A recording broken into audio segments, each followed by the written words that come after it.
The IMF has been very generous with Ecuador recently, and it comes at a very interesting time. Could it be a coincidence that it coincides with what happened recently in the London embassy? You came here for the truth, so let me unveil that for you. Today we're going to get into this topic, talking about Ecuador, talking about the IMF, and there are some obvious connections here. This is something that I can't go into detail on the names, but I wanted to tread lightly on the topic and then give you some information that really isn't making it out there into the public eye. So we'll get into it as quickly as I possibly can, and I will have to sidestep any of the names for obvious reasons. Don't want to set off any triggers.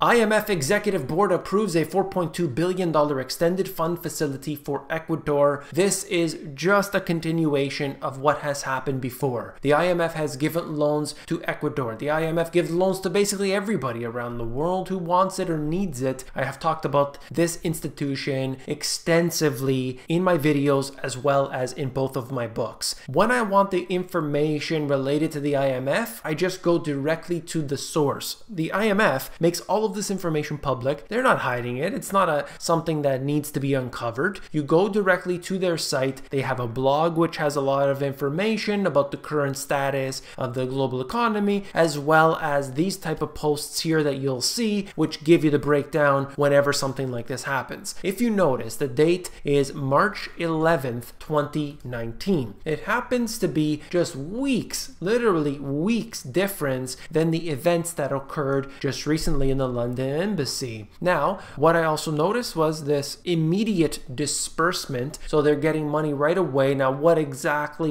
day that was and everything, I don't know. This particular article is dated March 11th, but who knows when this actually took place and how long it takes for the transfers to happen. But all I know is that it's literally a matter of weeks difference in between the events that happened and when they got their money. Now, as I said, this isn't the first time they've gotten money before. This is just coincidence. I don't know. I'll leave that up to you, but I want to break it down a little further than that. I want to talk about the history of the IMF. I want to look at Ecuador situation as well, because it's very important in understanding what had occurred. So a little bit more here about the IMF's part. You can see Lagarde being quoted. The Ecuadorian authorities are implementing a comprehensive reform program aimed at modernizing the economy and paving the way for strong, sustained, and equitable growth. The authorities' measures are geared towards strengthening the fiscal position and improving competitiveness by doing so to help lessen vulnerabilities, put dollarization on a stronger footing, and over time encourage job growth and creation. So this is what's happening. They're going to get $4.2 billion.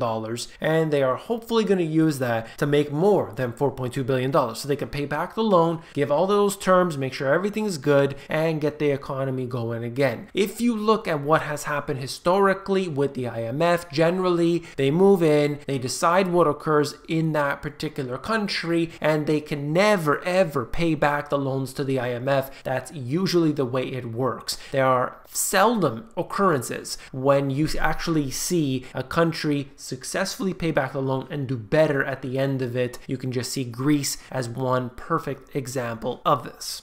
In the bottom paragraph, they get into more details of that, but I wanted to move on to this here. The current president in Ecuador, Moreno, is an individual who became president in 2017. And if you were paying attention to the news, you would have noted the fact that as soon as he came into power, they started changing their words about that gentleman in the embassy. Things really changed. Although we did see some tightening happening throughout the previous president, Correa, but I found that they had really tightened their grip as soon as he came in. Things really changed. The new president clearly wanted to have very good ties with the US, and so there's a thorn in their side, and this perhaps was a bargaining chip. Now you have to understand the IMF, it's basically the US. It has overwhelmingly the US decision making that goes into it. That's the way I always see it. It's a Washington organization as far as I'm concerned. Now it is a global player, but I do feel that the US influence on it really outweighs the rest. This is a fantastic article. Now, I don't necessarily agree with everything the gentleman is saying, but he gets into the history, he gets into the breakdown here. So if you want some more detail about the connections that I'm talking about today, this will be the article to check out. Link will be in the description. The IMF, of course, is a Washington-based institution and is notoriously dominated by U.S. state interests. Whether the IMF loan agreement in February had any specific influence on Moreno's decision, what matters is the circumstances which led to Moreno's rise to the presidency and become reliant on these costly IMF loans that I've talked so much about in the past to sustain an overly exposed Ecuadorian economy financially, because those are the circumstances which, by hook or by crook, led to the eviction and possible extradition to the US on Thursday. You know, Ecuador isn't the only country that has accepted an IMF loan before, I assure you. There are many. You need to know about that. You need to know about how their currency works. Check this out. To understand this, one has to return to the year 2000, when the Ecuadorian government responded to a crisis of its currency by adopting the dollar. You've heard of many countries, of course, having other currencies, namely the US dollar, because they've got a problem with their own. Ecuador's economy is heavily reliant on exports of oil to the US, while its largest source of imports comes from the US as well. So using the US currency informally, known as dollarization, appeared to be logical. So they have a very good partnership that is extremely important for Ecuador. It's not as important for the US. Now we look at this here and we have to understand the relationship here is extremely detailed. It's got this history behind it. Both their currency, their exports, and their imports are heavily connected. You also put on top of that the debt that they owe to the IMF consistently, and you have a recipe here that starts to make a lot of sense for what has happened. If there's any sort of bartering that could take place,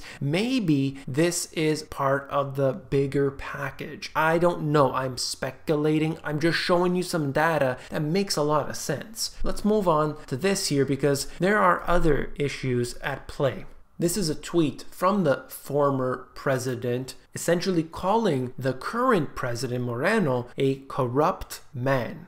I don't know what would have happened if he stayed in power, but although there were some restrictions that were happening back in 2016, it wasn't to the degree that we have seen over the last couple years. But of course, nobody really knows what was happening. But you can see that there were tensions happening between the US and Ecuador that really changed as soon as the new president came into power. I was looking at this, and even in the most recent administration in the US, things really took a turn. They made this a policy, and there was many articles written about this that I happened to read. Didn't even do a video about it, but basically looking at the fact that they wanted to make this happen. It took a while, it really did. I think that many were expecting it to occur, but it eventually did, and unfortunately this is it's quite a shame. I won't say too much more about that. It's unfortunate.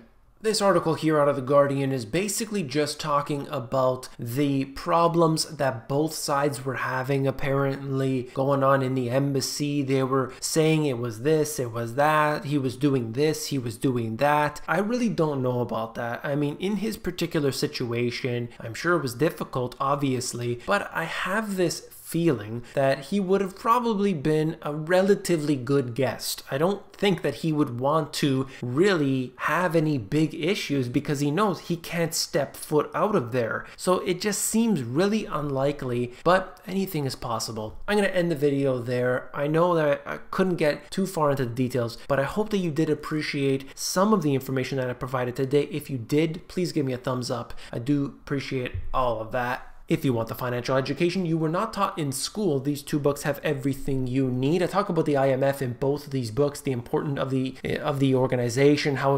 incredible their lending programs are at destroying countries, and it is done intentionally. So either one of these books has the information on it. You could check them out at the link in the description. If you want the audiobook, that's available at themoneygps.com. In this video, I talk about the IMF as well as the BIS, and they have suggested what's happening right now in the global economy is very worrisome, particularly in 2019. Click on it and I will see you there.